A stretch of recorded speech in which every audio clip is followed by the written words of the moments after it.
Good evening, ladies and gentlemen. So glad you could make it to my private study / Celine's dungeon / Bob's meat hall / Lydia and Trav's enchanted forest / Lorelai's Underdark / Ye Old Dragon's dungeon entrance. His Washington monument that he ordered on Wish It's broken. / Nate's room. Okay. In the words of Monty Python, get on with it. Get on with it. Okay, sorry. I've just rolled a 20 on the surprise die, okay? Welcome, you guys, gals, and non-binary pals, to Surprise Party D&D, where tonight we will have a special fireside chat with our cast of Season 2 as we delve into the Delvers in the most family-friendly way, Trav. You're so punny, Finn. So very punny. I mean, It's a bard thing. you know you love me. In any case, where we will find out all the things that you never knew about the Delvers, never knew you wanted to know about the Delvers, and never knew you didn't always want to know. So, with that said, our very own Dungeon Master, Ye Old Dragon, tell us, who helps us bring this production before the people this evening? Well, as has been the case this entire season and last season as well, I wish to thank our wonderful sponsors, D&D Beyond and Neverending. Now, of course, D&D Beyond is the go-to official digital toolbox for Dungeons and Dragons, and they have 3 new books that are coming out that are in the that you can pre-order right now. And those would be the Wild Beyond the Witchlight, Fizbin's Guide to Dragons, and Magic the Gathering's Strixhaven, a curriculum of chaos. So if you go into the D&D Beyond Marketplace, you can pre-order those books right now, and that, of course, will entitle you to all sorts of lovely extras like digital dice sets and character sheet enhancements that are thematic to each book. So go and check them out. And again, D&D Beyond, thank you so much for sponsoring D&D Surprise Party again. And then there's our wonderful friends at Neverending. If you need 2D character art, it is the best time to go right now and check them out at BeNeverending on Twitter or neverending.com to take advantage of the last few days of their Christmas in July special, where you can get to use all the premium content right now for free. That's right, free. And then once we hit August, I believe you still can take advantage of that wonderful discounted price of only $9 for 18 months of premium access. Go and check them out on their Twitter page and the website so you can find out how you can get that sweet deal. And Neverending, thank you so much once again for sponsoring D&D Surprise Party this season. And, of course, where would we be without Chaotic Tiefling? Well, we wouldn't be here, that's for sure. And we've all done various wonderful things. I mean, there's What Streams May Come. Finn knows a lot about What Streams May Come. He is one of the co-hosts, after all. What streams? Which stream are we doing? No, it's Hamlet! Hamlet 2, Electric Boogaloo. Oh, okay. Swear?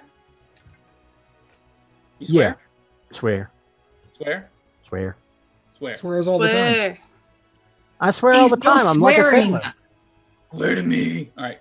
Swear it. At any rate, and of course, there's also the wonderful D&D show on every other Sunday morning at 11 p.m. as part of the Sunday Brunch Club, Utharian Legends, DM'd by our own moderator extraordinaire, Strike Red Kite. Hey, Strike. And we have several of the cast members for that show in the house tonight as well. And but so of course, all of our shows, all of our past episodes are available on the Chaotic Tiefling YouTube channel. Come check us out because we have a lot of fun. And speaking about a lot of fun, there is one thing that I've missed this season of Surprise Party, and I thought I was having a problem because of it.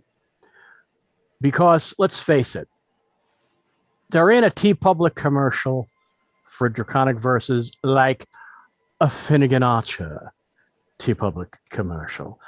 And somebody impersonated him trying to file a frivolous lawsuit to stop me from doing commercials. So I don't know if it was some fan or somebody else, but I shall spend these next few weeks between season 2 and the possible premiere of season 3 to find out, and I will get to the bottom of this. I will. Because after all, as Finn would say about my TeePublic shirts, He's got all the hookins. All the hookins to make you good lookins. Thank you, my brother. And now, so if you hit exclamation point forsooth, up. Cheers, y'all. In the chat, you will get the link to the TeePublic shop where you can get D&D inspired merch. You can get surprise party merch, official surprise party merch. You can get Shakespearean inspired merch, inspired and sometimes requested by the various casts of the aforementioned wonderful What Streams May Come. Oh, we have some fun stuff. We have some fun stuff that gets said. Oh, and especially now, I have to ask you to say this, especially if a certain rogue is out there watching right now. You know that phrase. Oh. That phrase that turns her little heart aflutter. Wherever you are, you half-orc tree wrecker. I just want you to know, you are a fresh piece of the most excellent witchcraft. And you can get wonderful things like that at my TeePublic shop. So thank you very much, Finn. Laura, I thank you for your representation in that farcical accusation. Definitely not self-serving. And I thank you all for checking out my shop. And now, that having been said, I shall turn this over back to the host with the most, Brer Finn. Well, I'm at least the host with a decent amount, so Can't you take a compliment? I can, but let's everybody settle in. Let's get a little comfortable. We're all friends here. I don't have a smoking jacket. It went up in smoke. We're all friends here. We're all familiars. So let us all find our familiar spirit as we get into the night's proceedings. Ladies and gentlemen and variations thereupon, we would like you to know that if you have a burning question, please seek immediate medical help. However, if you just have something that you're curious about, please let us know in the Twitch chat. Moderators are standing by to field your queries and send your queries to these wearies. So that you okay? Do you need a medical attention? we start saying medical attention, and all of a sudden Dragon like, oh wait, I forgot, I'm coughing. In any case, we do have some questions for our lovely cast and DM tonight. But if you have something you would like to ask and would just really love to interrupt, please. No one appreciates a good interruption more than this guy right here. But on we go for tonight's intimate gathering of the Delvers. So, tonight I have several questions for you Delvers, and for you, our dear dragon. But first, when I ask the players a question, I will ask the question, let you all think about it for 2-3 seconds. But then I will roll to see who I want to answer, instead of just going round bobbin. So, in that case, what inspired you to create the character you did? Was there a moment, was there a spark, was there a bit of inspiration that made you say, I want to be this? And that question I would like to ask to Celine. You did not roll me first. On my screen, you are the last person on the screen, and I rolled a 6 on my D6. So yes, Celine. For real. Okay. Rogue What initiative. spark lit the flame? So to be perfectly honest, since I was the first, because I was the first, which is why I find it absolutely hilarious that I get to talk about this the first time. I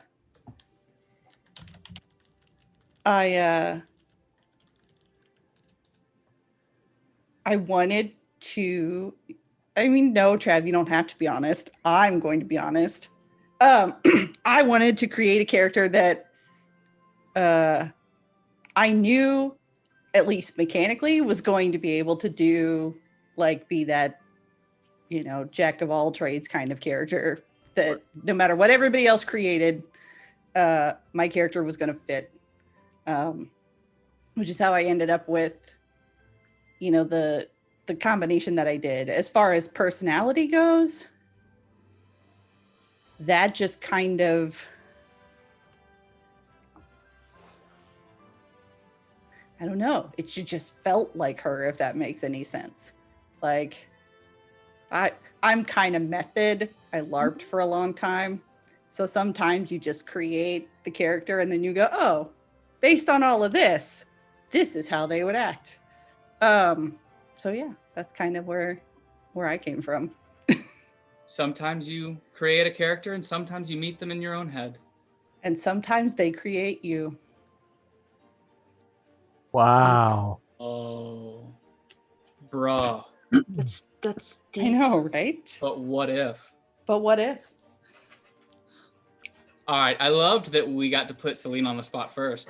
However, if any of our other Delvers have just a particularly funny, interesting, or outrageous way that they first sparked the idea of their character and would like to share. You want to Do go, we raise Laura? hands? How do we do this? Do we raise heads? Do we shout? I would just like Roll you a d20. just make noise. I feel Do it's, it. it's Just go for it. continuously in character for Laura I have to the raise highest her hand dex. when she has something she wants to add. Compete Been for doing my it all the time. attention. I have the highest dex. I go first.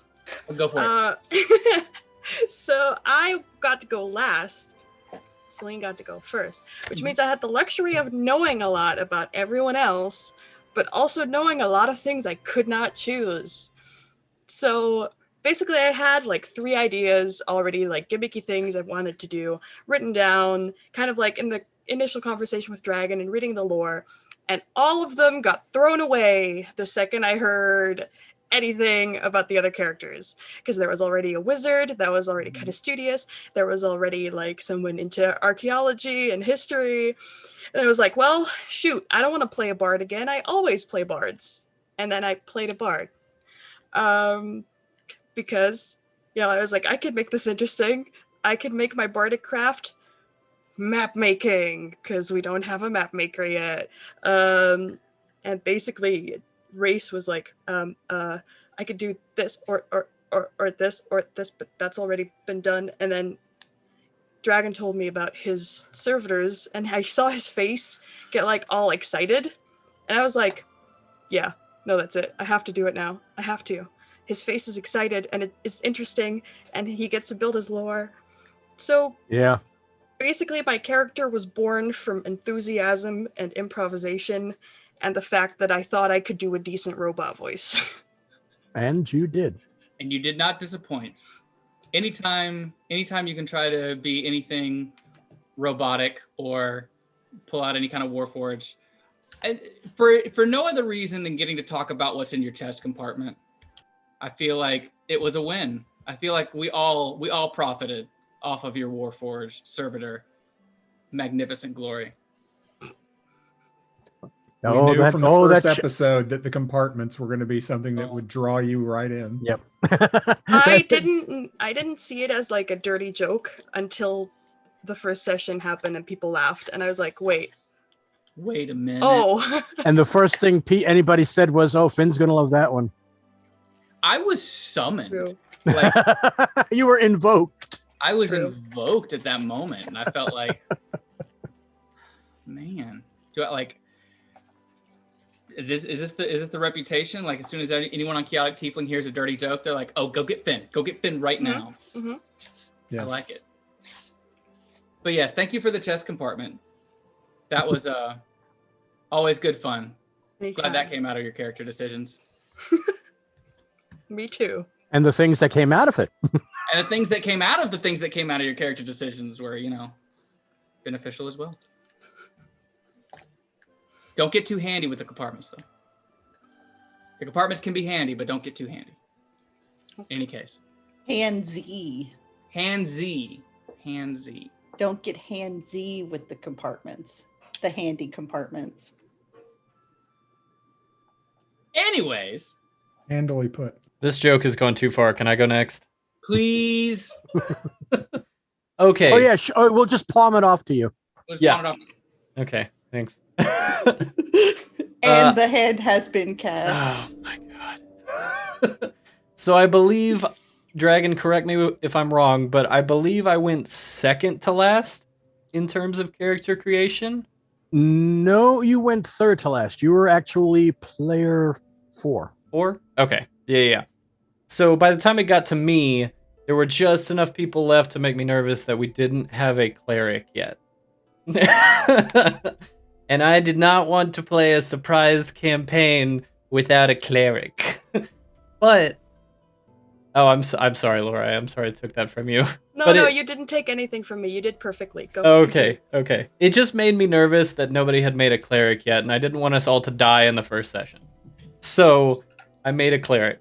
But I also wanted to cause trouble, as I am Big B, and that is what I do. And so Dragon informed me of the deity that he had built for his friend. Dragon, I'll let you expand more on that. But he suggested the trickster domain, which immediately just brought to my mind Loki for some reason. And that's kind of how I tried to play Danos. Like, he'll go along with it until there's some chaotic thing that he can do. But then he gave me Agamemnon, which, for anybody who didn't pick up on it during the season, Agamemnon was my parole officer. Essentially. Danos had gotten into some deep doo-doo with the Delvers, and they were like, hey, you can, work for us instead of going to prison. And I was like, yes. And so Agamemnon was kind of my parole officer for that. But that's how Danos was born. And then I was already doing Sobus at the time, and I didn't want to make up another drastically different accent, and so I just pitched up Sobus's accent, and that's what it was. just higher pitch Cockney. You know, Sobus is down here, but it's basically the same accent. Yeah. What made you decide on going for the Furbolg again? The Furbolg, well, because whenever I picked Cleric, I was originally gonna just I was just gonna build another Caduceus. I was gonna go Grave Cleric. Because there's nothing better than canceling crits. You can't convince me otherwise. There is nothing better for a class than canceling incoming crits. But then you told me about the deity that you were making, and I was like, well, now I really want to do Trickster because that sounds fun and also very heartwarming. So yeah. That was how Danos came to be. Fantastic. And I loved what you did with him, and I had a lot of fun counteracting with you as Agamemnon. Oh my goodness. Yeah, like Nate or Big B or whatever you want to call me, I loved Agamemnon. It took some time for Danos to love Agamemnon, but I think it was after that first time where Agamemnon was like malfunctioning, Danos realized like how attached he had gotten to this owl. And it just kind of blossomed from there. But then once Vogrun was back in the picture, he was like, okay, don't touch me. No more. Good feelings gone. Yep. Business as usual, but also I kind of like you. All right. Well, I don't want to leave the other party members out. Does anyone have a particular inspiration that they go for it, Bob? So tell us. What sparked the squeaks? A lot. Nice. So Dragon told me during the session 0 that this was going to be a world with a lot of magic.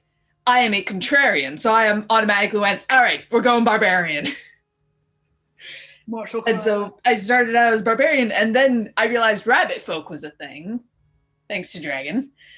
And a bunny barbarian was just too funny of an opportunity to pass up. I'll be honest, most of session 0, I was just trying to make Dragon laugh. And he succeeded, of course. It was amazing. And I said, I have to allow this. That's all there is to it. I have to allow this. There are worse roleplay motivations, to be fair. So the entire character is a blend of the White Rabbit from Monty Python's The Holy Grail. Right. A character that I'm pretty sure very few people outside my family know, who is a small white rabbit named Killer. Okay. From a series of books that I read growing up. Nice. And then add in a dash of like hunger for fame. And you just get this chaotic mess. Yeah. On brand. And then you threw in the wild magic. Yep. And I loved it the moment those words escaped your lips. Wild magic, man? Oh, do it! because you have this, and the thing is, you said when I gave you the option of going humanoid-sized bunny or wee bunny, you went with the wee bunny, and I think it achieved so much. It was so fun. Well, I play to amuse. That's most of my experience. Anytime you have a character that like has one stat or one attribute that is just really high, however, the appearance that you give the character will make everyone else believe otherwise. It's just so much fun. It's so much fun when everyone is expecting you to have like, oh, you're not the high strength of the party. And then all of a sudden, whoa, okay, there's that happening. Well, that's like what I did for Squeaks was I let him have his little wee axe, but I let Squeaks have the full damage effect because it's proportionate. I thought it should go ahead and give the same amount of damage. Should. I also gave him like a drum because I thought it'd be funny to also throw in the Energizer Bunny. Right. Yep. Just all the bunny jokes. And then came the revelation that Squeaks is also a pit fighter. Yep. I was just like, hang on, I can make this thing a gladiator. Everything. Yep. Things all the time. And Squeaks dyed his hair, which I thought was That hilarious. was stolen from Killer. I'll be honest, that was stolen from Killer. Like, he's self-conscious about his looks. Of course. I love the contrarian thing because I actually did the same thing with Strix where I was like, I don't want to be the front runner. I don't want to take over conversations and be like the charisma character, but I want to have high charisma. So I just like, Dragon said, you know what if your charisma is just like all performance? And I was like, yes, I shall be autism in the brain, but map making will be great. And I'll have conversation prompts literally with me. I love that moment. That was great. Oh man. It's like that. It's that accidental charisma. I'm very charismatic. I just don't know how to wield it. So everyone likes me and I just can't understand why. I try so hard. Love it. Well, Trav, Lydia. First. Yeah, for me it was my first character creation. So I went, I believe, third because there's two others in front of me. So I was a little not hesitant, but I was like, there's going to be so much to choose from because just reading all about Dungeons and Dragons, and I'm like, there's going to be way too many choices for me to narrow down something. You literally just picked up a player's handbook I did. before the session 0. I did read it though. Oh man, that first deep dive into the PHB.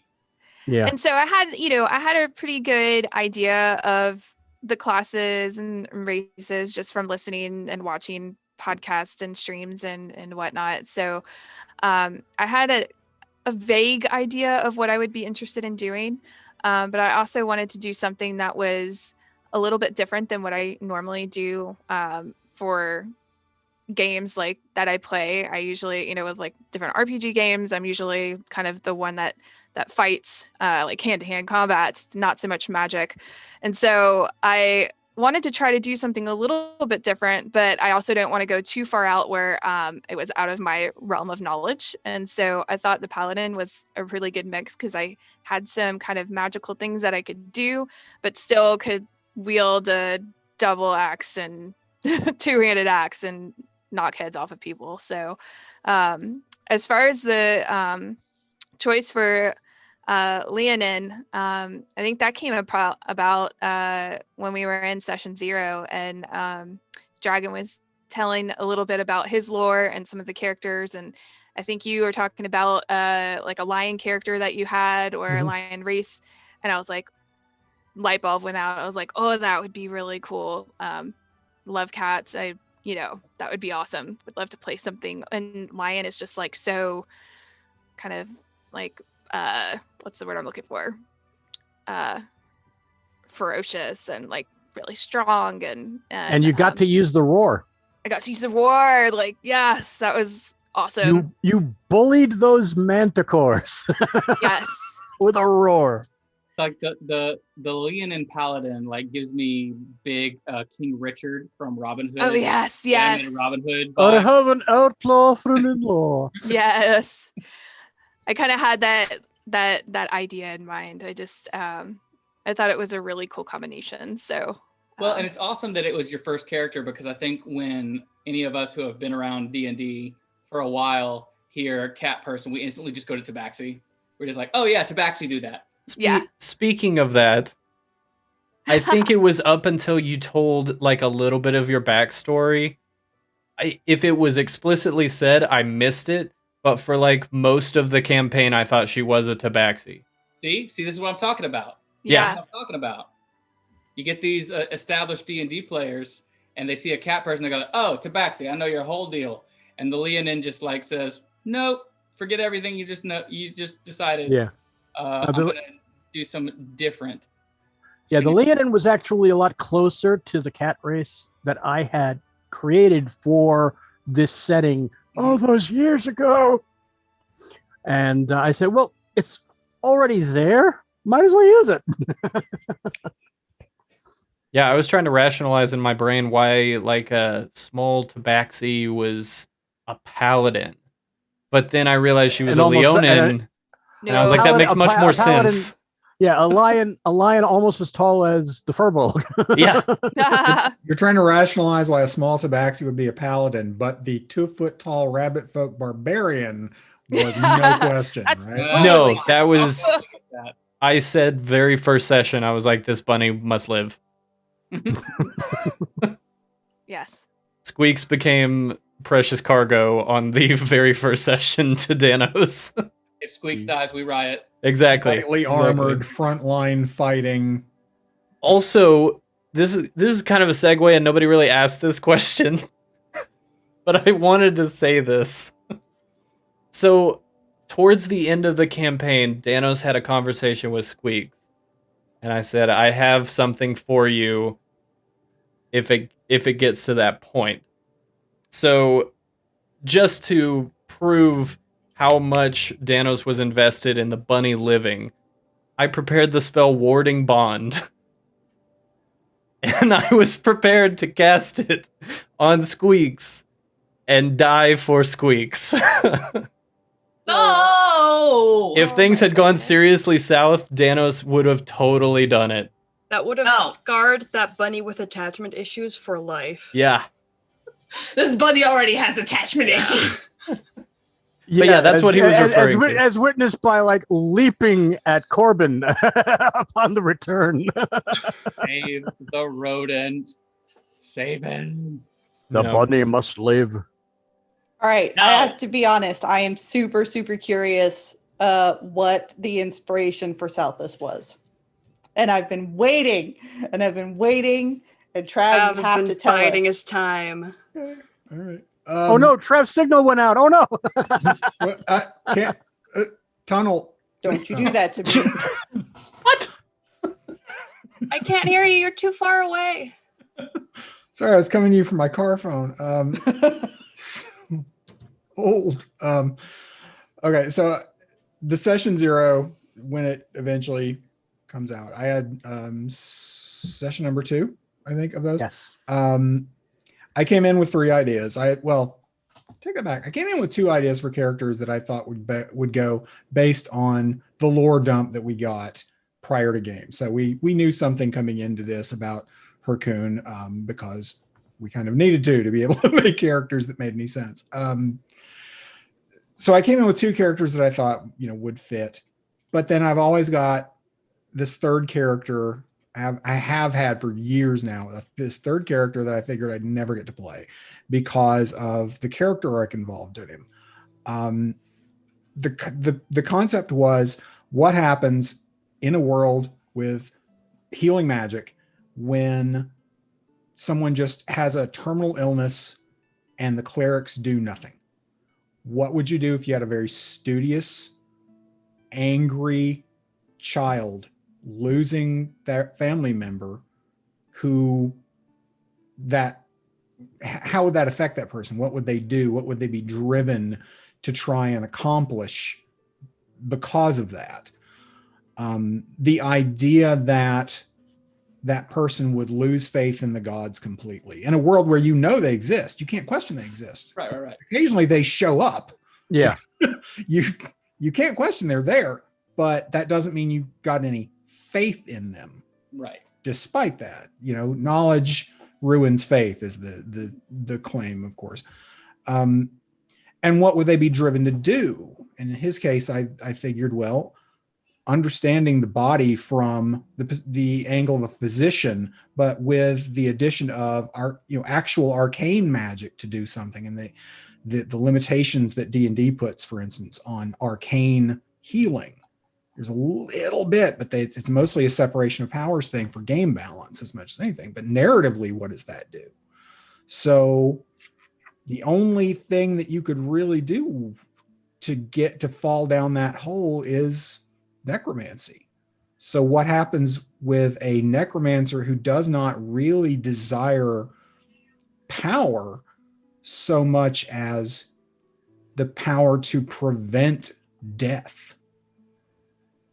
That was the impetus for him. I actually wrote up a fiction for him, sort of a foundational idea storyline for him 5-6 years ago. And I figured I'd never get to play him because what campaign would he possibly fit in? But you'll see when you see the session 0, I went over the first 2 characters. A couple of people, Sarah Strike, you've seen one of the characters that I recommended to him. You'll know him by name. And I came up with another cleric I came up with a cleric actually. So if things had gone differently, there would have been a cleric in the party already. And then I said, well, and I've also got this other character. I always think about him. And when I described the premise, Dragon was like, and I'm like, that seems to be the one that's appealing to you for some reason, isn't it? And that was it. I have a wonderful poker face. Yes. Okay. I really love that character idea, and I love that there's a whole backstory. But a character who goes for necromancy to save the people he loves from dying is a less edgy Anakin Skywalker. Yeah, you're not wrong. Yeah, You're see, not I was thinking like he kind of went the Batman path, right? He's like, I have to learn all the things about all the things so I can be prepared for all of the eventualities, which is why death. he knows the harvesting magic. Yeah. He's a surgeon and his medicine skill is one of the things he took as his proficiency choice. So he's literally a physician and surgeon the rest of the time. So Love it. I love that you guys went to Darth Batman collectively on that. Yeah. I'm pretty Well, sure there was a thing too in the session 0, which nobody has seen yet, because I did little role play bits with everybody to set them on their journey. And in Salthus's case, he played opposite a manservant of his Delbra's office, and a little old man. Yes, hello, sir. Thank you very much for and he would be giving him powders to put in his tea to help him feel better and more robust. And meanwhile, this little 89-year-old man is going around, oh, okay. And it takes him like 3 minutes to get his leg up over the curb at the office and everything. And Salvus just is waiting there patiently for him to get inside. Love it. The weave is a pathway to powers that some might call unnatural. it's not a story the church would tell you. Stop. Stop. I can't now. All right. Well, you know what? We've picked on our players for quite a bit. Picking on them, please. A D&D player is waiting for the excuse to talk to you about their character. So I do want to put our DM in the hot seat for just a hot minute. Dragon. Yes. We all know that DMing is an exercise in hurting cats from time to time. There's nothing in the cave. He knows where I'm going. So, compared to season 1 of Surprise Party, not which group gave you more trouble. We all have our opinions about that. But what different trouble did season 2's cast bring you that you're like, season 1 did not prepare me for this kind of madness? Yes, Sarah. Yeah. Asking me to pick a favorite child. Yeah. I don't have to ask that. Go on. She just mentioned it in the chat, so it's like, We are the favorite child. That we just know that. So. Now here's the thing. With, as you know, Hercune is a world of my creation. And sorry, it's the bard in me. And I had to come up with a ton of new lore to get ready for this campaign. I didn't have the luxury of having a book to guide me like I did with Saltmarsh for season 2, even though when I wasn't using the book because the cats not being herded kept going into different directions, and we ended up not getting into the haunted house until episode 6. And we're back in the book. But I was told that the better stuff seemed to come when I wasn't going by the book, which I basically had thrown out from episode 1 on. So I figured by going with Hercune, I would have a lot more leeway and I could let things flow a little bit more. I actually didn't come up with the Delvers idea and concept until a week, maybe 2 at most, before Celine's session 0. And that's when it all came into place about the different dungeons, because the dungeons popping up all over the world, I had already figured on that a few years back, that's one of the features of this particular continent. When I first created this world, this continent didn't even exist yet when I first created it. So Firth is a more recent creation, and I started populating a little bit more and trying to work things out. And I came up with the thing about the dungeons that pop up. And then I hit on, the idea that there's businesses that follow these dungeons, that set up shops to sell to adventurers, that go to these dungeons because they pop up in these regular places at regular times, some longer intervals than others, but there's enough that they can make a business of it going from village to village where the dungeons take place. And I figured that there would be an organization. And so I came up with the whole thing that there's an office at every section. And I came up with the idea that there's a different taskmaster or taskmistress for every office. So for each individual person, I had to make up an office, and then a taskmaster / mistress, and an extra person or 2 to interact with for their brief role-playing parts of the session 0. So I had delving's not what it used to be anymore. It's just also commercial nowadays. It is. It's where the real money is made. But that's the thing. It's the kind of trouble that I love, and that is I had to be a little bit more on my toes than in season 1, because I had to come up with some stuff on the fly, stuff that I had to keep track of. Like, I didn't even have names for each of the towns where the dungeons were located in at first until session 1. That's when I first had the names for the towns. I came up with the names of the taskmasters and mistresses off the top of my head for each session 0, and what they were like. That Vogrun was a fire genasi, and then I fleshed them out as I started to make the NPCs after each session 0. So here's what I'm hearing.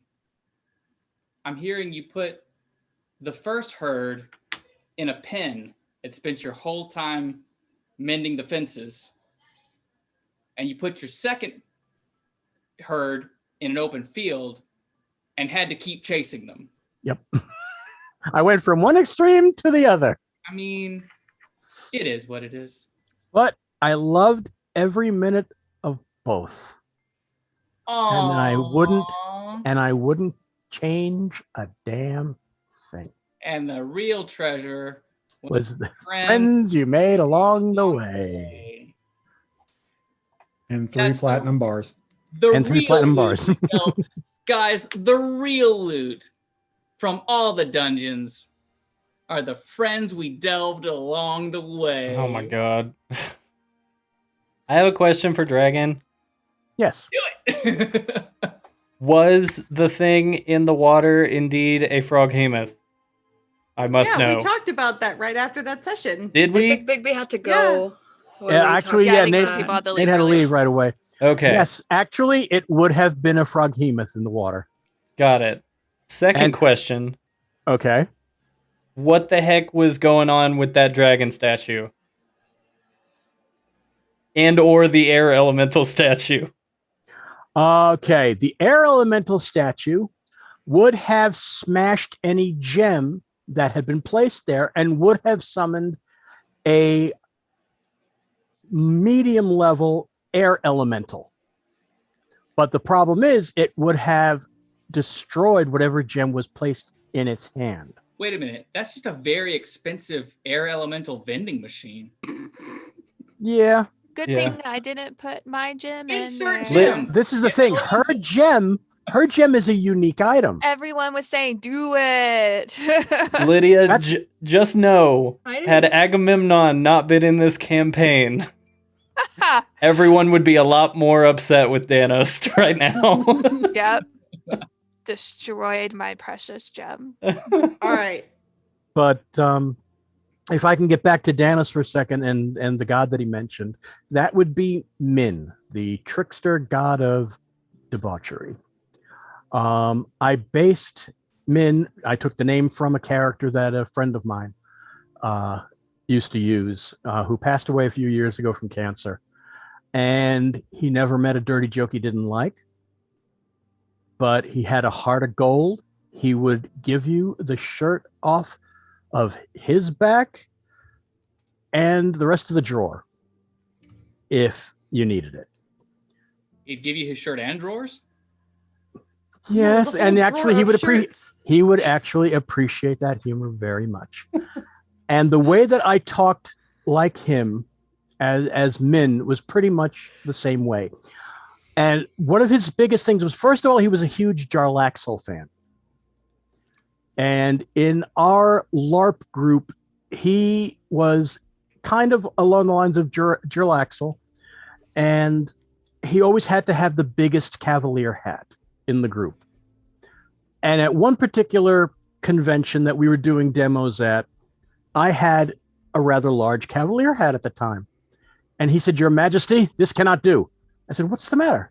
I'll be back." And he went inside to the dealer's room and he found a bigger hat than mine and came out wearing it. And he had to have it. That's all there was to it. He had to have this bigger hat. That was his whole shtick. And it was a blue feather that always had to be in his hat as well. And so that's where the whole thing with the blue feather and the hat came from for Danos.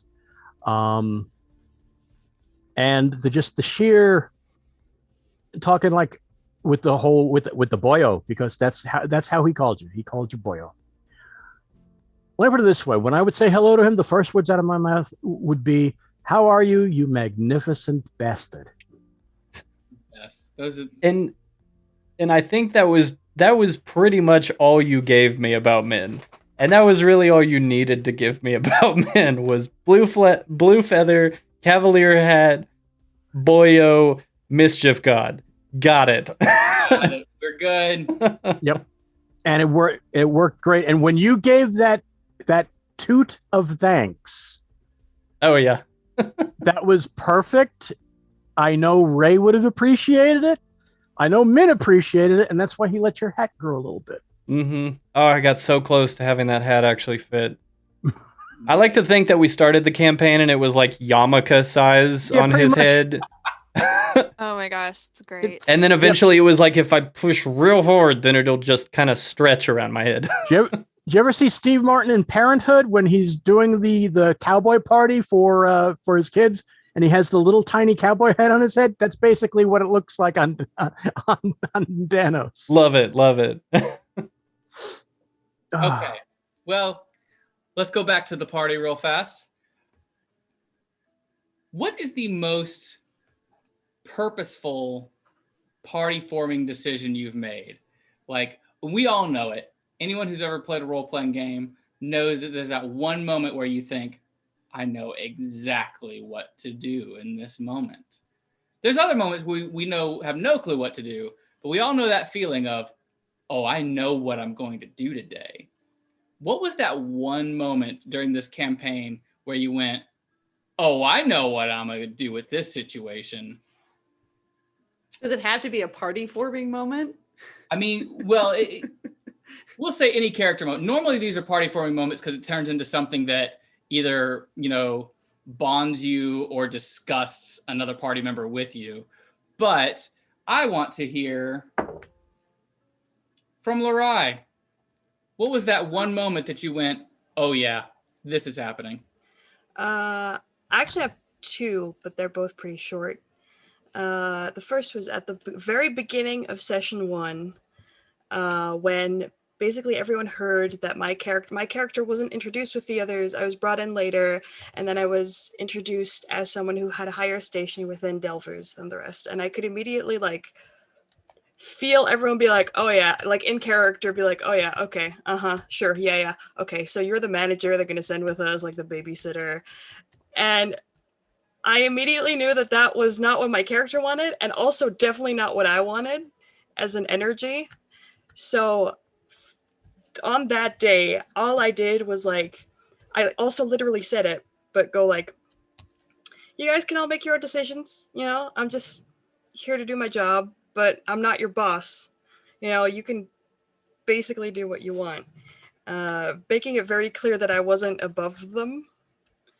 And I think I succeeded pretty quickly, which I was very relieved about, because that moment filled me with so much fear. Being put on the spot like that, I was like, oh God. I think it succeeded. You got big substitute teacher vibes coming out of there. Yeah. I don't even want to be in charge of this group. Yep. Danos had a very negative view of you until you said the "Don't worry, if you all die, I will tell your stories" joke.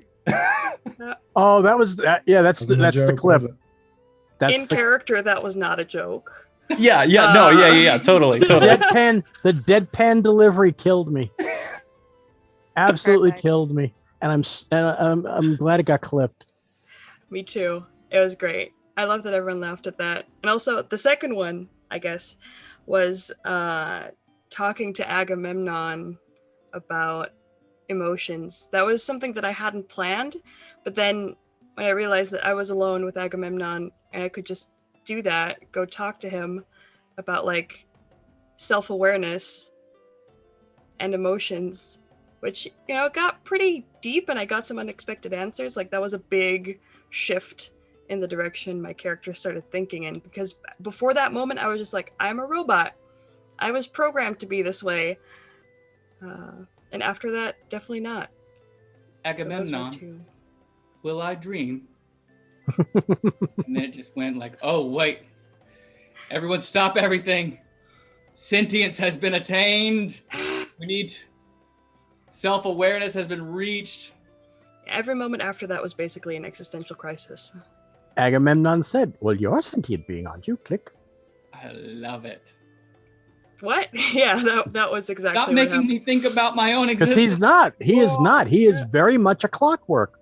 He's a little bit more up on things clockwork, but he is a clockwork. I went into that thinking I was too. He's a Swiss owl, so In any case, Swiss clock. No, never mind. Didn't land. All right. Next. So this was one of my favorites that got thrown out during the season 1 Fireside Chat, and it was actually one that made us all go, "Oh, wait, who has to answer this now?" So now I want to ask. This is an in-character question. Uh-oh. As your character, who do you crush on in the party? I knew it. I knew you were going there. Who do you crush on in this party? May I want I to ask answer? this question. I want to ask this to Bob Squeaks. No, not Bob. I want to ask Squeaks. Who's your crush in the party? Let's be honest. I know you're all friends, but if you had to cuddle Bunny, which bunny would you cuddle? Must you do this to me? Yeah. He must. The die has spoken. You can always roll for it. That's right. A good D6 would get you there. Talk about a wild magic roll now. Roll that D8. No, I don't have my table up. Wait. It's the voice in my head. It's the DM. Mom, I'm sorry. Everything good comes after that. Sorry. Are we about to have another Sarah Strange moment? I hope we do. No, it's not going to be that. I just want to apologize to my mom just in general. How bad is this about to be? Sarah just said, "Wow." How good is it about to be? Because man, I'm Wow. ready. Come on, Squeaks. All right, the thing is, in general, I'm just not really in a good place right now for that kind of thing. And there may or may not be someone at home that already had my eye. Oh, Mom. Twitter paid it. Was that hate this Squeaks question. answering that question? Yeah, that was Squeak. Sorry, Okay, guys. got it. We've You're gone all- from thumper to stumper here. Yeah, you're all very pretty, but But he's got a bunny back home. someone else. Not a has- bunny. Not a bunny. Not Fair. a bunny. That's not a bunny. Let's not make any assumptions here. Oh, and there's a poll. Oh boy. Oh boy. Ladies and gentlemen, there's now a poll. Oh. Weigh in. Who did We're that? going for most crush-worthy party member on this Uh-oh. one. I do have to say I was elected snack previously. Yes. So Have you been snacked on? vote for someone Did you else. say snacked on? when we were talking about the snackathon joke after the break, Strike made a poll on who As was the Strike biggest does. snack. So vote for someone else. I already have my title. That's right, Sarah. Sarah just typed the Tilly answer. The snack-o-matic. The snack-o-matic, I don't know, vending machine? I don't know what you would even call like a robo snack. That doesn't make a lot of sense though, does it? Mixed right. congeniality or congeniality. Danos, we have to know what Danos' answer would have been since Nate was so excited to answer. Oh, Danos totally knows the answer to this question. Well then, okay, I was trying to I was trying to get more questions into this session. Oh So yeah, I was no, gonna go. go for one at a time, but now it's been requested. Now No, he was just so excited. He He's like, was. He "Oh, was- I have he a wanted- specific answer for this." No, so it's It's I wanna okay. hear it. I don't want to give Yeah. unsolicited answers. It's fine. No, we can keep now- going. No, it's totally solicited. I have I'm asking- solicited. I'm soliciting this answer. Danos, by the end of the campaign, Danos was hardcore crushing on Daizira. Daizira the is end? Do it. By the end? Yes, by the end. Because Daizira is everything that Danos wanted to be, but better. Like, could actually execute. Like, had we leveled up any more, Danos would have started taking levels in Rogue. Nice. Yeah. Nice. I want to hear everyone's answer quick fire though. This Yeah, is go interesting. for it. Go for it. Oh, yeah. So that would have been interesting because I think if Diazira had to choose somebody, it probably would have been Danos because it's just Nice. hilarious. Because you know, Agamemnon is taller than she is. 7 foot tall Furbolg and like 2.5 foot tall halfling. There's nothing wrong with that. Hello, Lug and Hildy. Right. I got enlarge reduce. I can help out. Oh, Stop. I'm leaving. I'm leaving. Go good night, on. everybody. On that note, Forgive me. I'm picturing Oh my gosh, that was fantastic. I'm picturing Danos just like very awkwardly like Strix, I have a question. I wanted to know if you could help me out with the thing.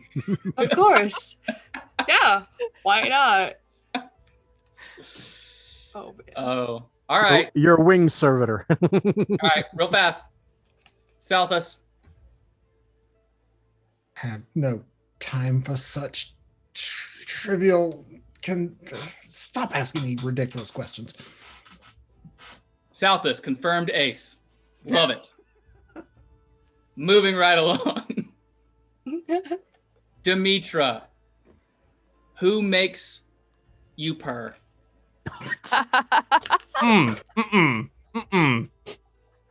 Nope, didn't like that. I said what I said. Wow. I'm so afraid now. I've been delving for so long that I have no time for love. A career lioness. Mhm. I got Question it. was if you had to. I was gonna Come say, on. look, nobody said anything about love. Okay. Oh, it's that kind of question. Whoa. Nobody said anything about love. They Whoa. said crushing. We just said crushing. Rushing. Nope. I don't think But that to be that fair. never crossed my mind. Okay. Just not in my not in your 5-year plan. Okay. Then next question then. Did Strix answer? Was that when No. I walked away? I Strix answered did in not chat, answer. but I answered in chat, but Yeah. also never crossed my mind like sexually or romantically, but like intellectually, Selphus and I vibed. So I was like, I could hang out, I could be your assistant, Right? but more like just hanging out and exchanging theories, I was being gonna- scientific. I was gonna guess Agamemnon. No, True. because I said I'm suddenly sentient. I don't know how to. That's too much. It's Yeah. too much. If it tells you anything, that little non-canonical thing that I wrote that included a moment between Solthus and Strix was based on the same kind of idea. Yeah, I love it. we would just vibe in our asexuality together. Right. Sapiosexuals unite.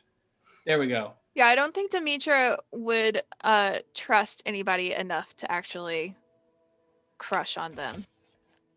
She's got some trust issues. Get that. So guarded. Yes. Okay then. So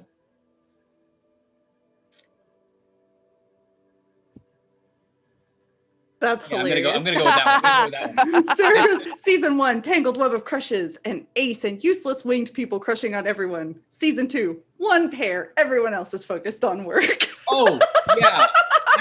Everyone's so career focused, and like there's 2 people that are crushing on each other in this party. Season 1, it was just like, who are you not crushing on?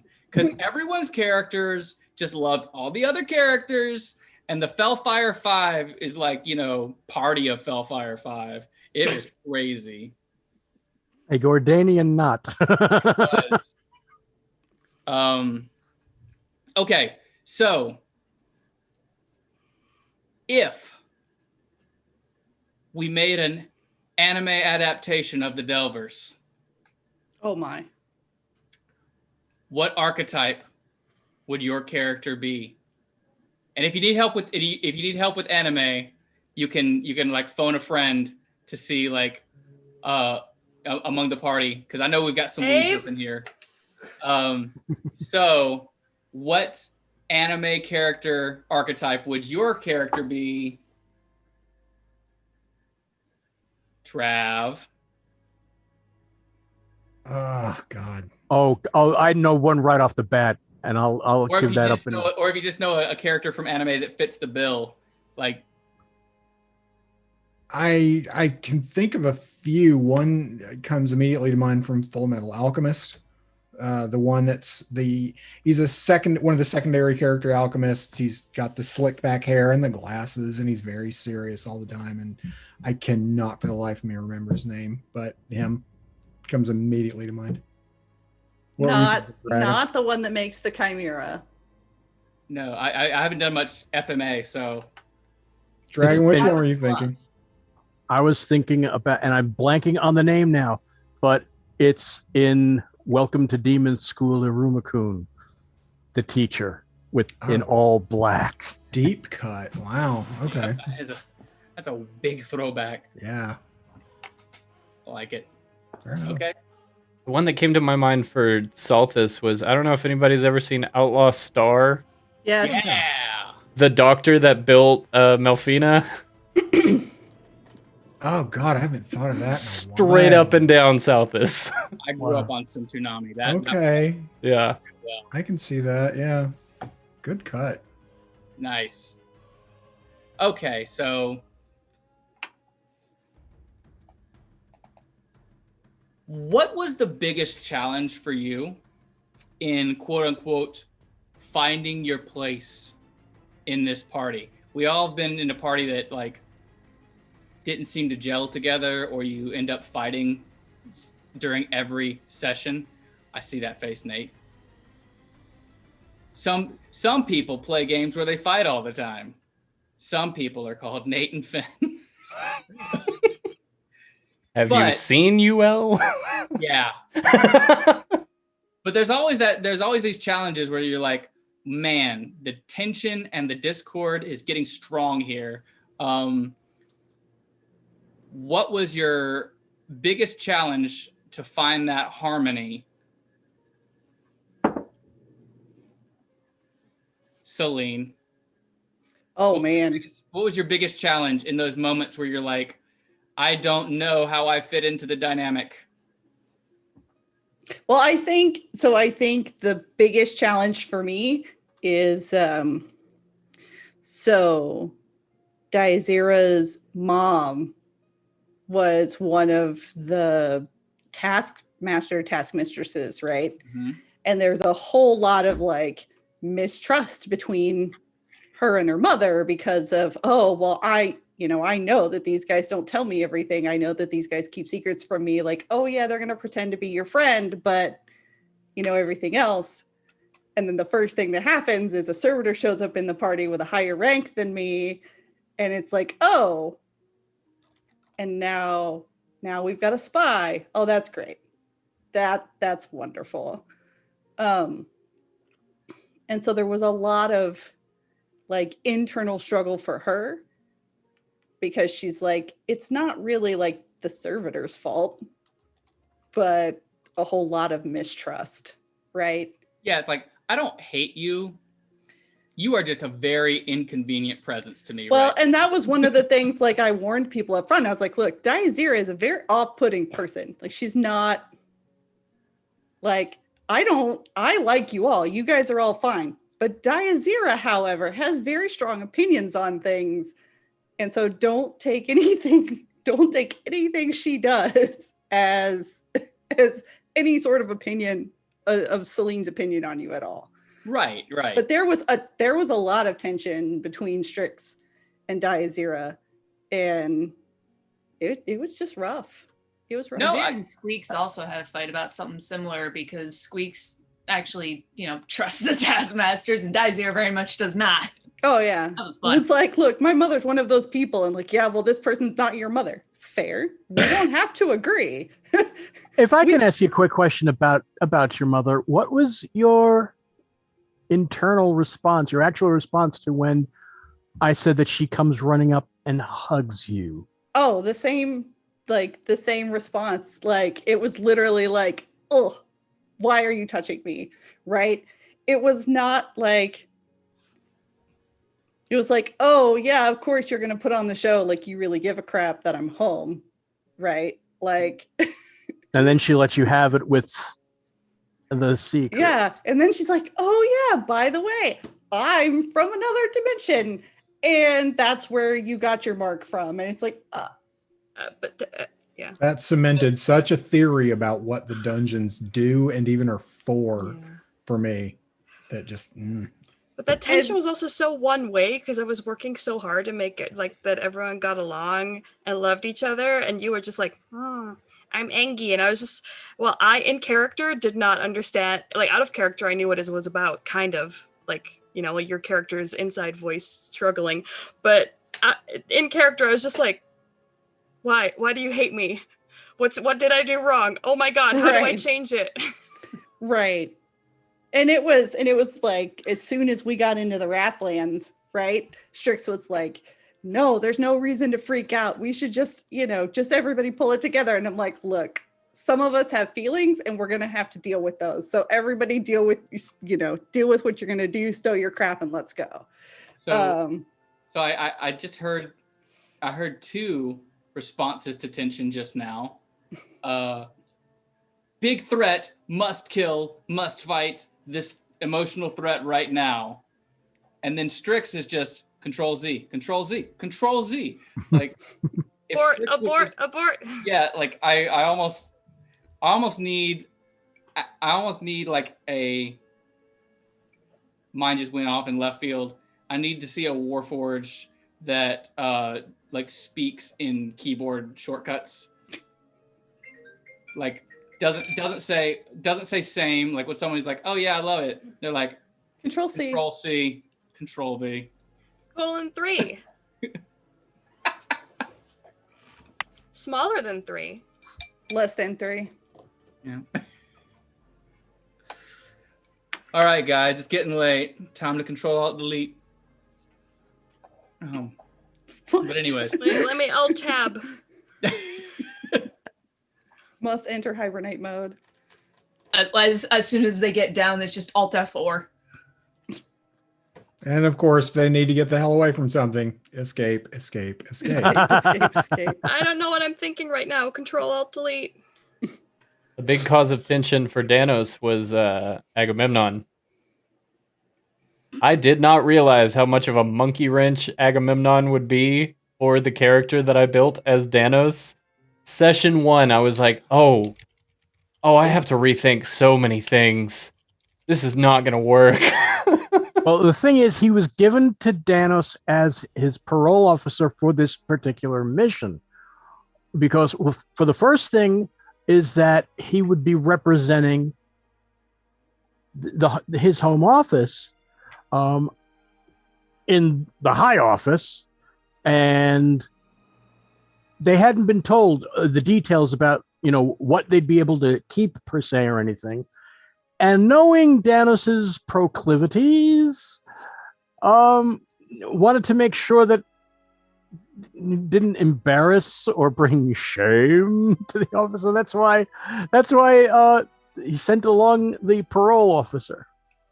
He was also my my magic item. Yeah, that I heard. I never used him. Yep. He was the unique magic item. I never used him how he was meant to be used. I just thought it was so funny to just have him. It's weakness to rely on the man you hate or the bird you hate. The clockwork that you hate. Yeah, the clockwork. It's weakness to rely on the construct that you. I loved all the surprised looks on your face when you heard him say that he has been trying to send a message through to Rogue Rune every day. Yeah, Danos was like, "I'm sorry, what? Please no. Pardon?" Excuse me? But You're doing what, sir? I just love characters. I love leaning into the flaws in a character, and I love characters with just debilitating flaws. And Danos's his disposition to just mischief was just, it was like I was like a kid in a candy store. Getting to play that character, so I thoroughly enjoyed that. Good, I'm glad. Okay, well that leads perfectly well into another question I had, and I will just go round the table on these last couple of questions because I think we would like there's short answer, and I would like to hear it from everyone. So, are you playing a character class close to your favorite? And if not, what is your favorite? Because we all know that we gravitate towards one kind of class or subclass. How close to your favorite subclass are you? And what is the subclass that you would call your favorite? Nowhere near and Bard. Oh yeah. Okay, so we knew anyone who knows Bigby knows that Bigby plays Bards. Can I tell the funny story about like the first time? Not the first time I met you in person, because I'd already met you. But one of the first Are you talking times, about Bab's bachelorette party? Yes, okay, so or whatever that was? Yes, Babs the Bat's bachelorette party. It sounds wild. but not in the way that you think it is. Bachelorette Bash. Yeah, Babs's Bachelorette Bash was a one-shot in which she asked us to all come with a D&D character that was as close to our IRL persona as we could get.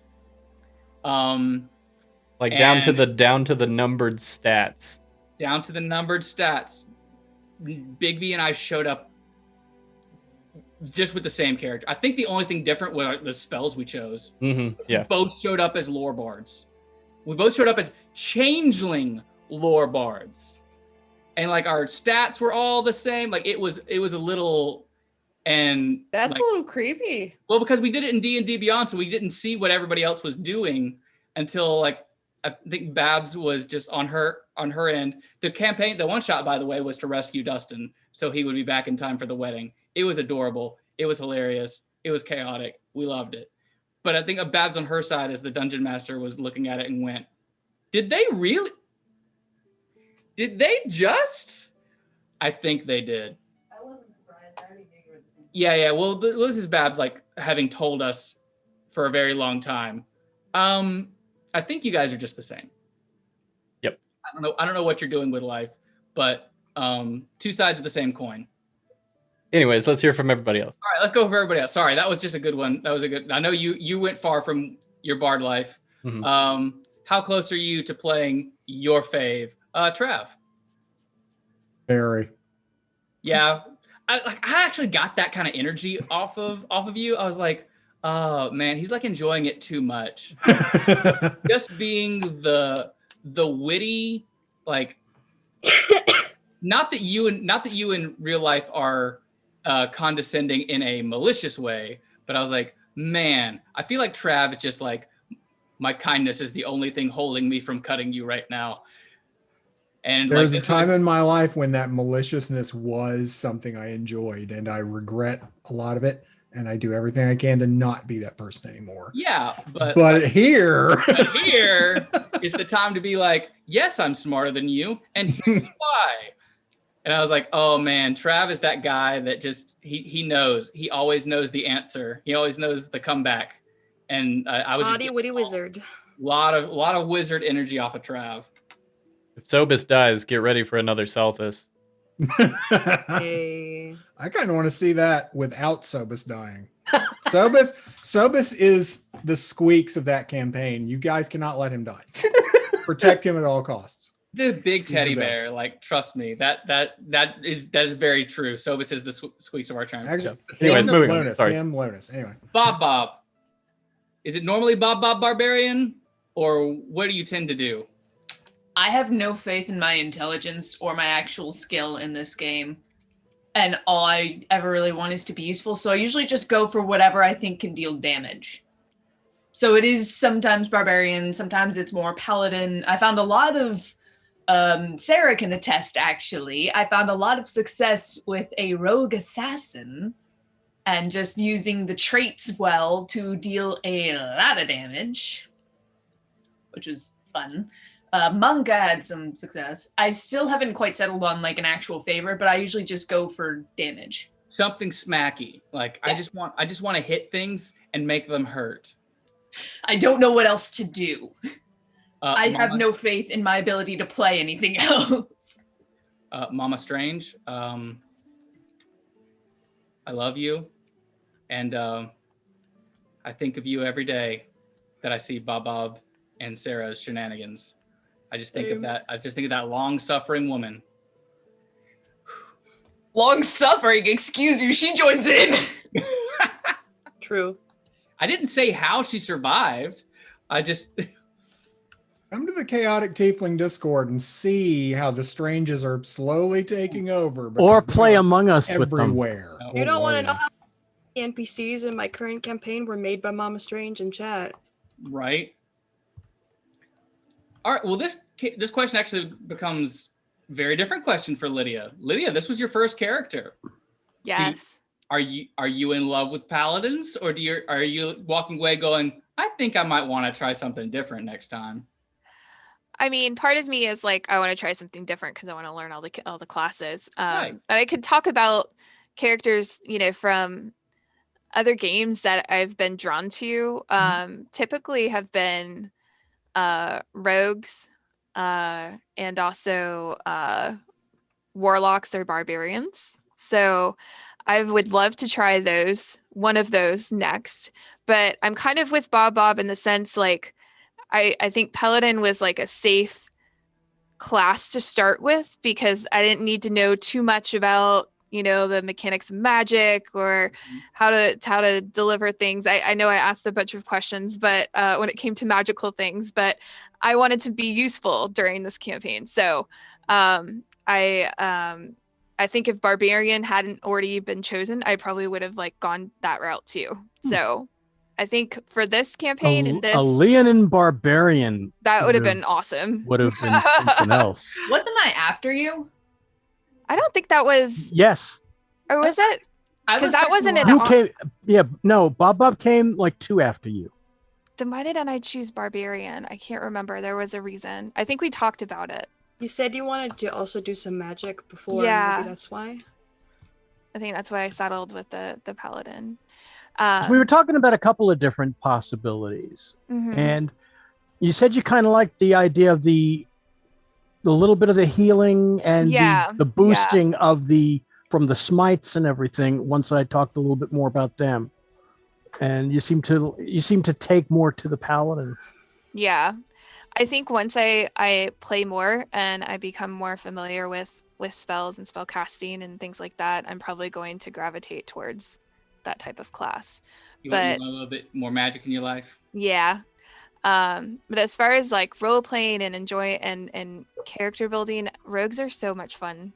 I think I always enjoy hearing about those characters. They are, because they are very much they're the face palm character, like make the rest of the party just like, why did you really? That's a lot of fun to play. We have a full house of strangers at the moment. only strange we're missing is Papa Strange. Oh, we'll get him. It's a legendary Pokemon. No, whoa! If we've already got all the other Stranges on the board, don't invoke Papa Strange because that's a game ender right there. Would be checkmate. It'd be Exunia. Don't need that. Don't need Exodia? that. Exodia, that's it. Exunia? It's been a long time. Ouch. It's been a while. It's been a long time since I've dueled. Anyways, I feel like I know the answer to this, but Larai, how close are you playing to your favorite class? Oh, this is a whole thing. I'm so mad because, look, when people hear that they're playing with me, what they do is they're like, Laura will play the charisma character, so we all will do the different one. And every time I come into a new game, like, this is the one where I will not play the charisma character. And then that's like the blaringly obvious gap in the party comp. And I'm like, God damn it, I'm a min-maxer. I can't not do it now. Mm-hmm. So I came into the session 0 and I told Dragon, I don't want to play a bard. And that's when I tried to make. Then that's when I tried to make the different subclass to try to pull it away. Yeah, that's from why the more we traditional went, like, bard. Reskin, unconventional, because like, yes, I've played it a lot. Yes, I played all the time, but I'm also kind of sick of it because bards only do one thing every combat turn, and it's kind of frustrating. So.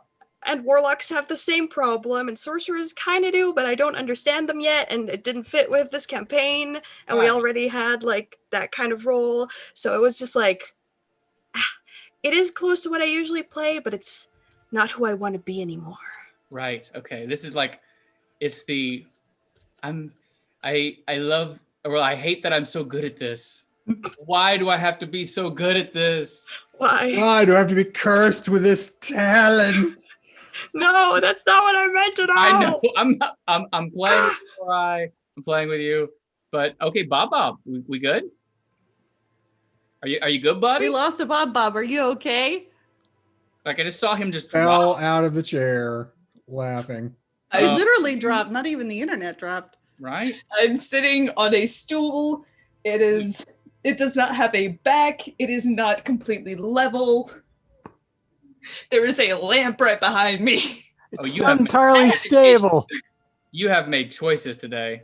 You set up a whole physical comedy routine just waiting to happen, and now it finally happens. All right. Well, last but not least,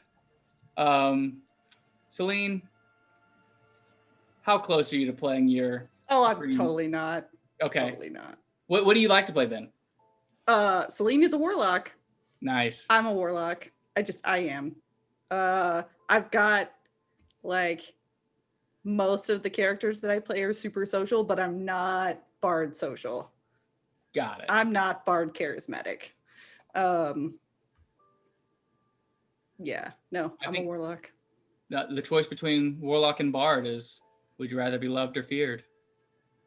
You can be both loved and feared. You can inspire both. You just have to That's- find the right audience. That's why there are bard locks. It's evil bards. Heck, look at all this thirst for Sophist. It's amazing. Look, Yeah. some all you people have argue- to do is find the right people, and that fear is not fear. Right. Hey. Takes all types. All right. So Dragon likes to drop surprises on the party. Hence the surprise mechanic that he came up with for the game. Dragon, what was your favorite surprise moment that you dropped on the party? What was your favorite bomb that you released? Well, let's see. Well, the thing is with the surprise die was very, very kind this season. It was almost absent this season. It was either nice or like not very mean. Well, the thing is that's because the trigger events were not generally met every episode, what I determined to be trigger events. Mhm. So they weren't brought in that much. Of course, in episode 1, we had the donations coming in, and we had three in a row. But even between those, the only one that I can remember that was ever even close to being a bane was the rum. Was mine. Yeah, And I poisoned Danos. That was hands down my favorite one. And Danos was the one that got poisoned by it, right? Yep. And it was beautiful. I like dropping little lore bombs occasionally and trying to see like what the faces are when I say them, like the looks on everybody's faces when Daizira's mom mentioned that she originally came from Eberron. Everybody's face was like, what? You come from the where?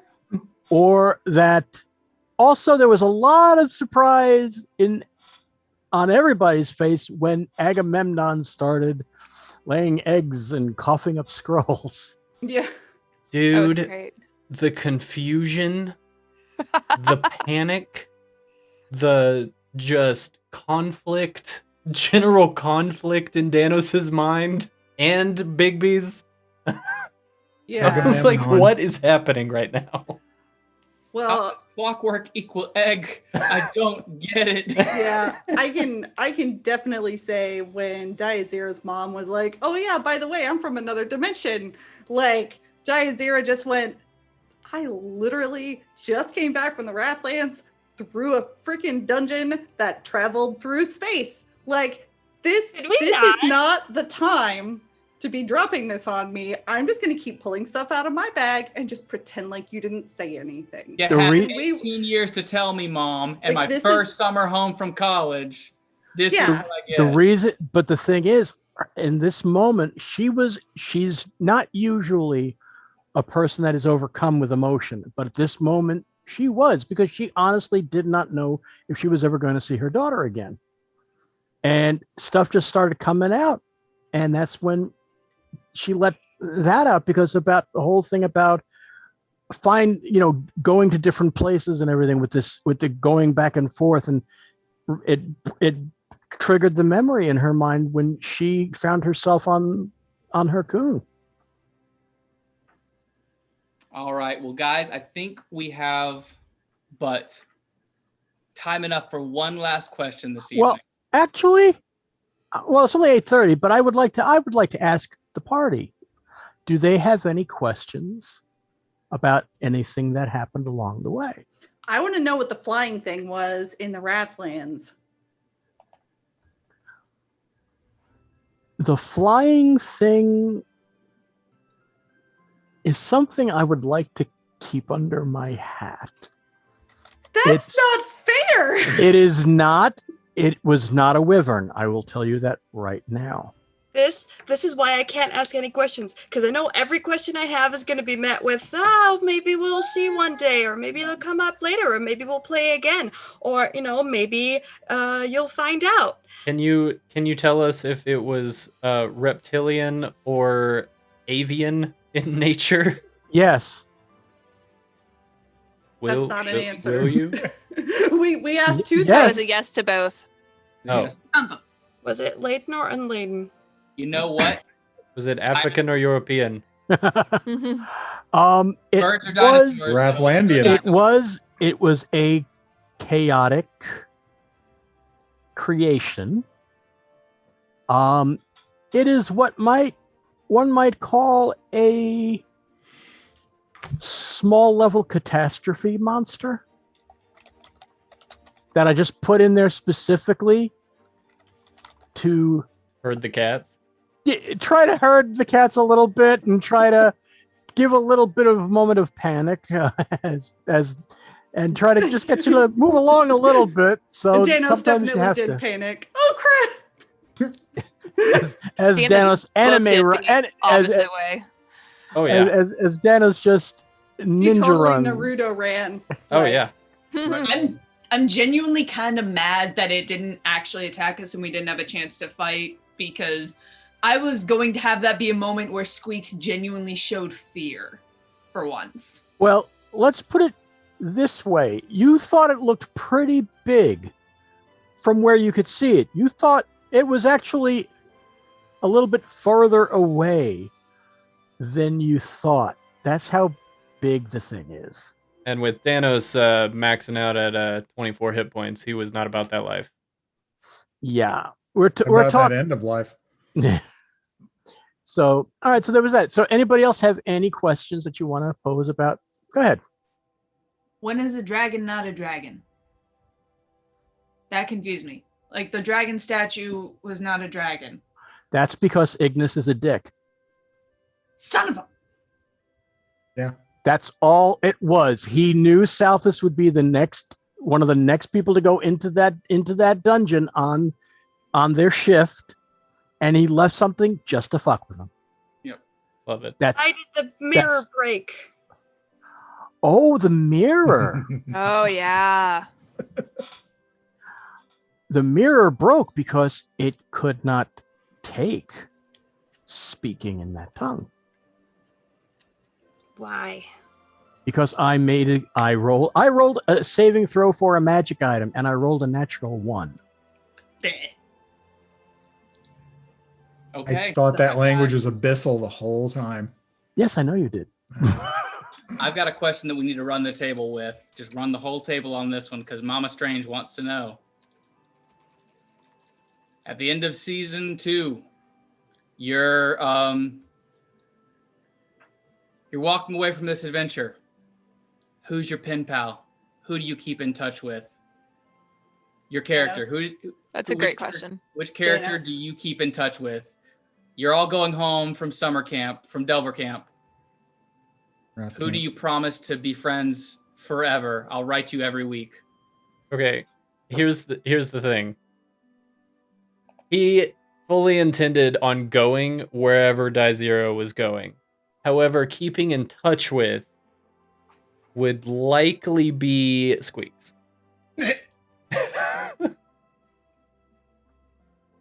Hitting up that guy on the regs. Oh yeah. The bunny must live at all costs. Mm-hmm. I think Demetra would probably keep in touch with Squeaks too. She has a familiarity with animal kin. And we had a moment where I threw you in the air, so I felt a little bit more connection to you. That's right, the fastball. Throw me. Yeah. Chuck the bunny. That's funny. Fastball special. Oh my Good little gosh. turd bunny. I Oh, it was wasn't- more like me saying, "How about you throw him?" and Demetra going, "Hell yeah!" and Squeaks going, "What? Ah!" It's a great moment. That's what it was. Like in my mind, I didn't realize how much Squeaks and Wolverine had in common until just now. But so much. So for Diazira, it's Danos specifically, but she also would also write to Southus. Nice. Yeah, for Salthus, I mean, the person you'd be most likely to keep in touch with normally would be Strix, but Salthus moved to the central office to have access to that archive. Well, that's the So, thing. They were all invited there. to go there. Yeah. So, I mean, so she's there. But if the rest did not stay, like you said, if we separated, it would have been Dizera, because Salthus respects the archaeologist, you know. I feel like Squeaks walked away from that adventure fully intending on forgetting a lot of it and just going back to business as usual. But like after a week, he'd be like, "God damn it, I miss those guys." So he would probably start writing just everybody, but mostly Danos. Squeaks is like Yeah. all alone in his shack, but he's got like little stuffed animals fashioned into each of the party members. Like, well, damn it, I think I'm lonely. That doesn't sound creepy or anything.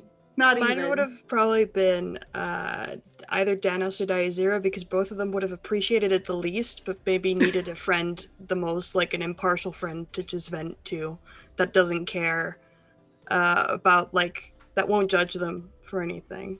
So Aww. Now Strix's continuing story where you figure out your real calling as a therapist, as a cognitive therapist. And both He has cards for all occasions. Conversations. both because Strix wants to know what makes people feel things, hey, but at the same yeah. time is legitimately compassionate for the people who are feeling the things. It's who science. knows what degrees I have? I don't Right? know. You don't even know. I might be a rocket engineer. Well, you do have that. You did have that one dream. Yeah, when I saw my hand. You get past those firewalls and those protocols, man, you don't know what you're going to find. I might be a hacker. Who It knows? might be. Mess with the best, die with the rest. Hack the planet. All right, Planet. guys. Well, speaking of keeping up with each other, I'm passing out sending stuff. No. Speaking of, we have Twitter for sending. Twitter is how we send. Or Anyway. Discord. Yeah, it's like, The you know, chaotic tiefling Discord. except it's for the number of characters, not the number of words. And they probably won't immediately respond. In any case, keeping up with each other. Guys, what are you into now? What's happening for you after season 2 of Surprise Party? And where can we keep up with you if we want to? Because we want to. Do I need to roll for it? Because no one's going to take any initiative? I'll go first. Okay, go ahead. Unless you want to roll for it. So I already rolled, but you can go. all right. I don't mind. I will sacrifice myself on the So I'm Celine. You can find me on Twitter at Celine. You can find me here on my Twitch channel at Celine. You can also find me on Thursday nights at 8 p.m. Eastern time, playing Titan's Grave on the GR crew with Rafiki as a storyteller.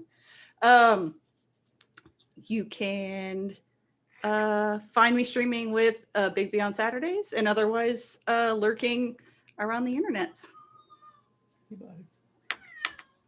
Pardon me. My familiar decided to I want to follow Celine now. Okay. Don't worry, buddy. I'll click follow on Celine for you later. All right. I actually rolled Larai. So Larai, what are you up to? I always go last. Okay. I am Larai. I first of all, I'm gonna have sleep at regular times. That's what I'm gonna be up to now that D&D's Prize Party is over.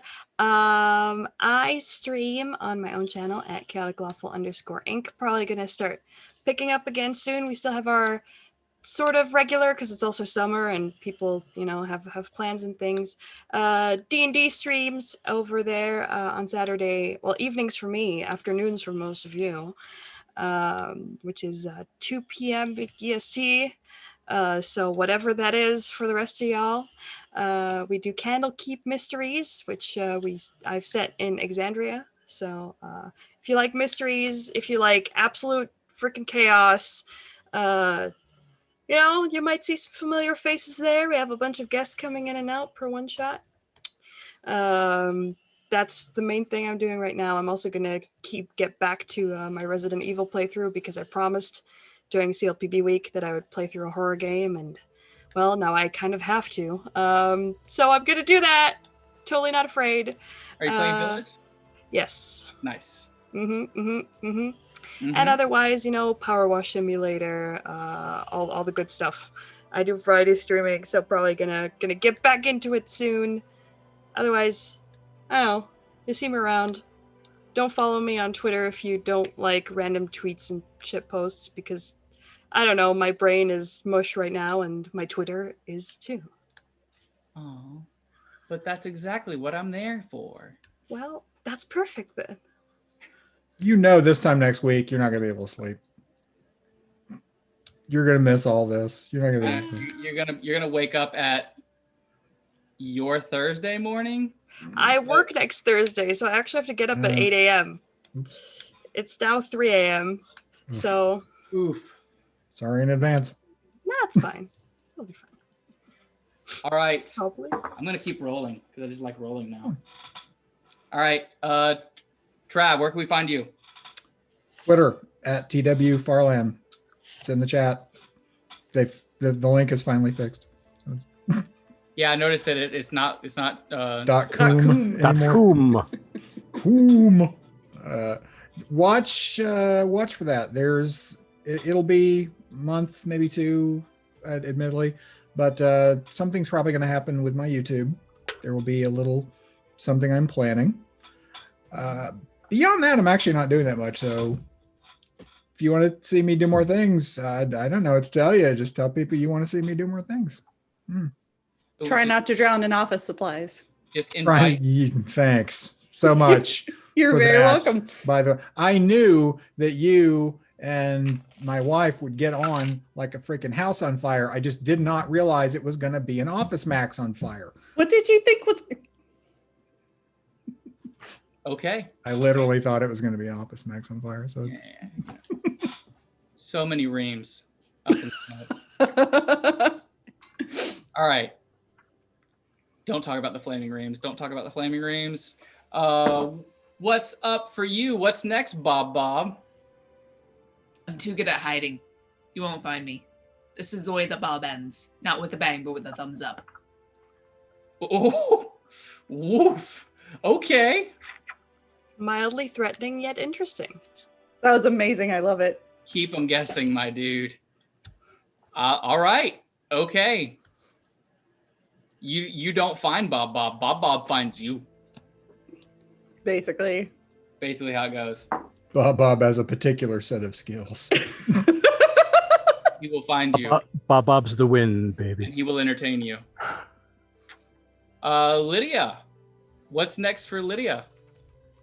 Well, you can find me on Twitter at Lydia_Gaz. I don't have anything going on at the moment. So now that I've caught the Dungeons and Dragons bug, I'm going to be looking for another game. Good. So if anybody would be open to me joining their table, please reach out to me. You want to guest on Candlekeep? Because you totally can if you want to. Okay, yes, please. It's much more reasonable on your time frame than it is on this one.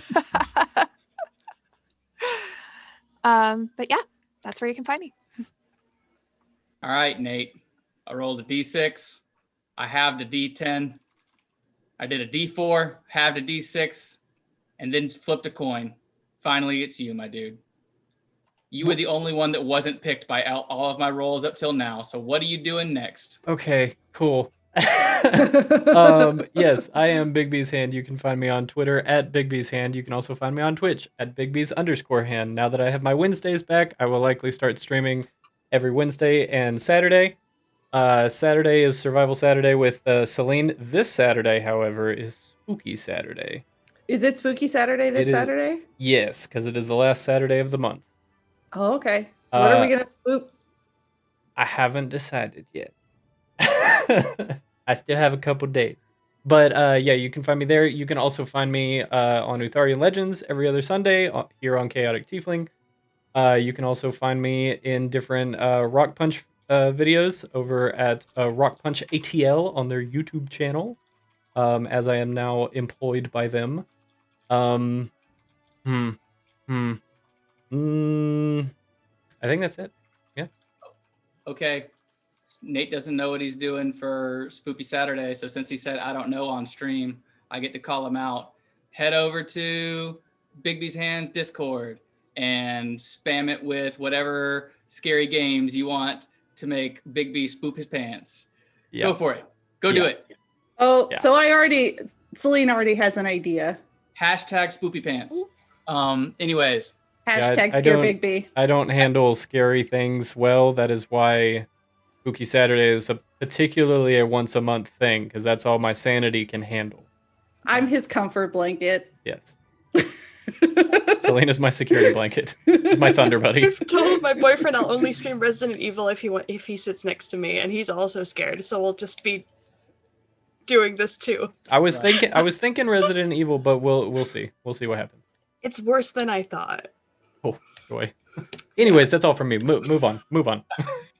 Dragon, where can we keep up with you? Well, before we do that, I did kind of tease a mid-credit scene on Twitter. And this particular mid-credit scene involves Squeaks. Squeaks, you're in the locker room after one of your pit fights. You've been back from the Wrathlands for a few weeks now. You're getting your tensions out again, your frustrations out in the pits, taking on all comers and winning all your fights as usual. Winning Corbin a lot of money because he always bets on you.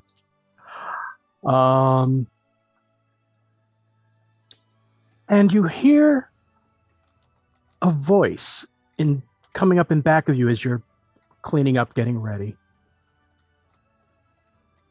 And the voice says, "Are you Squigalantis?"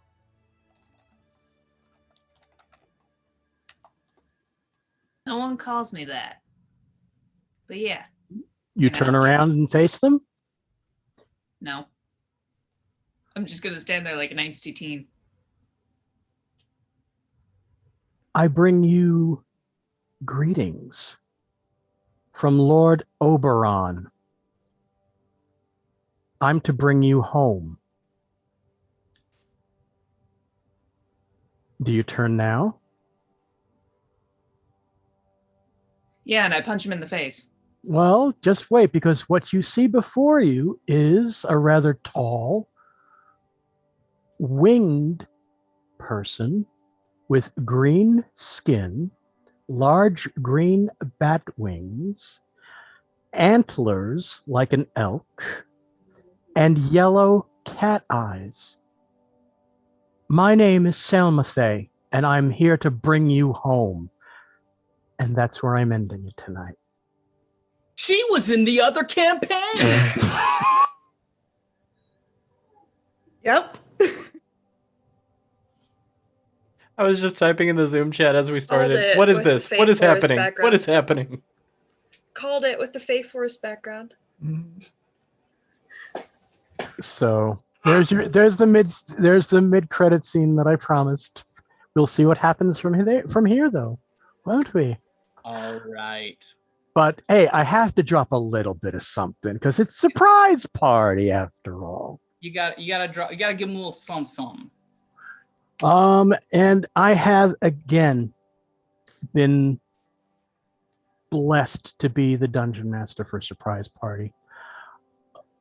It's rare that you get one group that makes you a better dungeon master. It's phenomenal, bordering on ridiculous, that you can get two groups that make you a better dungeon master.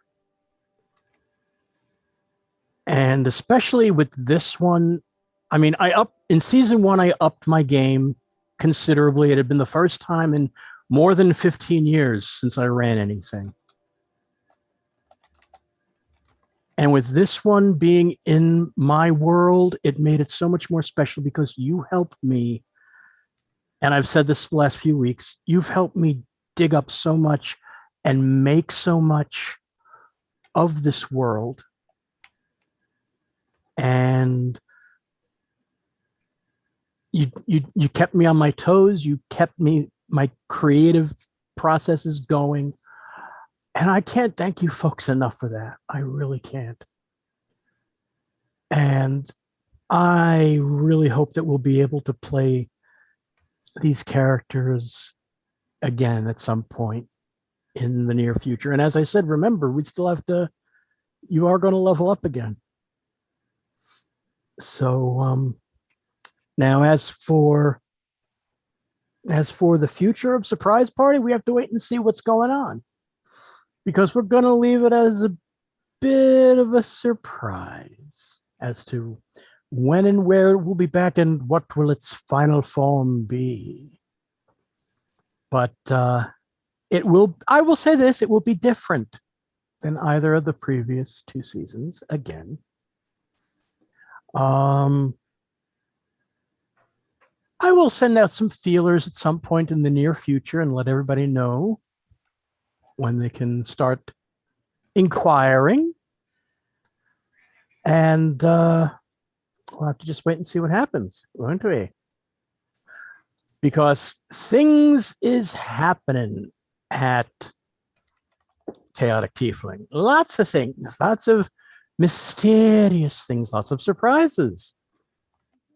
And so we shall see when everything shall return. But until then, you can always find me at Draconic Verses on the Twitter. You can also follow, of course, Surprise Party to keep abreast of everything.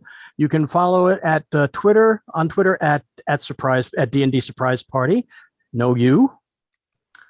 And of course, if you hit !Forsooth, that will, of course, bring you to my TeePublic shop. Yes, it's time to drink. For those of you that might be new here, and I know that there's at least 1 or 2 new folks in the chat, welcome. Here at Chaotic Tiefling, when anybody says that word, we drink.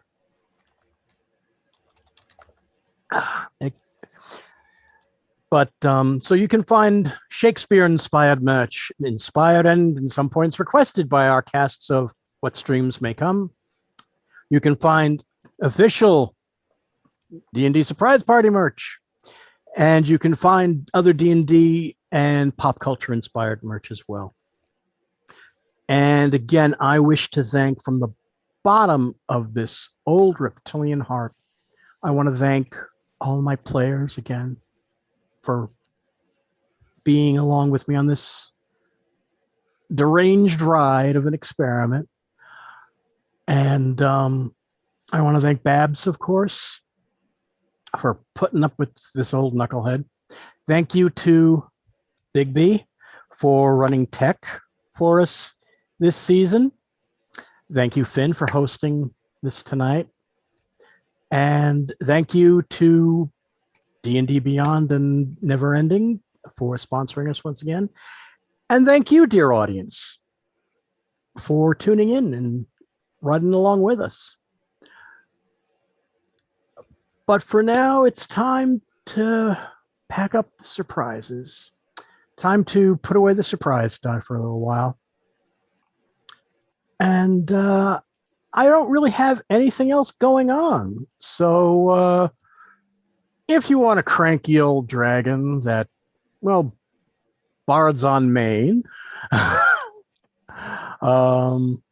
or well, usually a dwarven bard, You know, hit a dragon up. Get this boy at your table. I feel like after these 2 seasons of Surprise Party so far, I think we need to see Dragon play at somebody's table. That would be a treat for me, anyways. But speaking of playing at weird tables and all the weirdness and chaoticness happening around Chaotic Tiefling will be partnering with Slady's ATL in but 2 days. Yes. The one shot to raise money to stop AAPI hate will be streamed on the Slady's channel. We of course will be hosting it. If you try to log in at Chaotic Tiefling ATL, we'll just send you straight over there with the hosting. But there might be some familiar faces playing in that game, including, I think, 3 Surprise Party alumni. So it will be very lovely, DM'd by our very own April Raygun. Can we call her our very own? I feel like she belonged to Slady's before she belonged to us, but we're going to claim her anyways. So big news coming out at that game. And please keep up with Chaotic Tiefling ATL at Chaotic Tief ATL. I never have to type in the handle. So it's Chaotic Tief ATL on Twitter for all the news and all the things that we've got going on. It's that 15-letter limit on the names. That 15-letter limit, man. We got the link in chat for everybody. You can just go clicky the linky. Clicky the linky. Do the thing. Boop the chaos. All right. And don't forget that What Streams May Come is going to be rolling Hamlet Part 2. Electric Boogaloo. We won't get to a Part 3 Copenhagen Drift, but we do have at least Part 2 Electric Boogaloo, Part 2 Part 2 Patricitic Boogaloo. I don't know. There's a lot of patricide going on. Everyone dies at the end. Yep. So we'll have that coming to you, not this Saturday, but the next, which will be August 7th. Thanks. Did I get that right? Oh man. Both Jess and Babs want to throw things at me when it comes to like saying dates on air. Yes, it would. Yep, it is the 7th. I'm the worst about it. But yeah, August 7th, Hamlet Part 2, Electric Boogaloo. And make sure if you are part of our What Streams May Come cast, please be looking at your emails, because I have a premonition that there's going to be some emails going flying this evening. This evening? This evening. Interesting.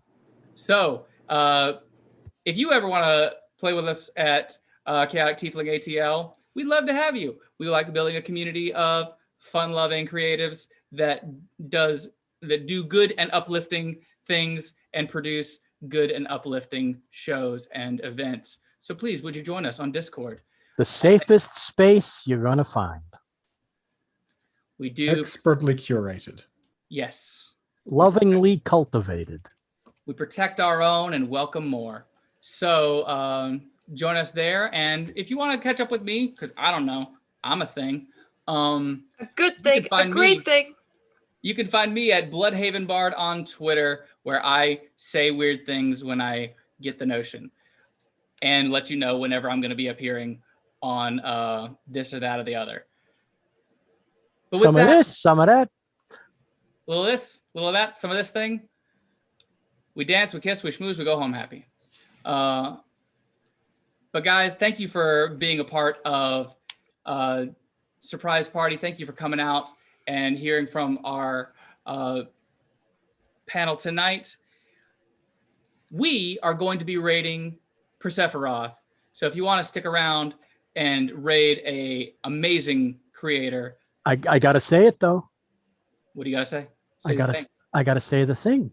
Well, say it. The outro, you know this. Well, if you're gonna say it, you better say it. Friends and fiends, stay safe, stay healthy. If you have to go out and you're not vaccinated or vaccinated, they're changing things all the time. Wear the mask. You can't go wrong. It couldn't hide. Just saying.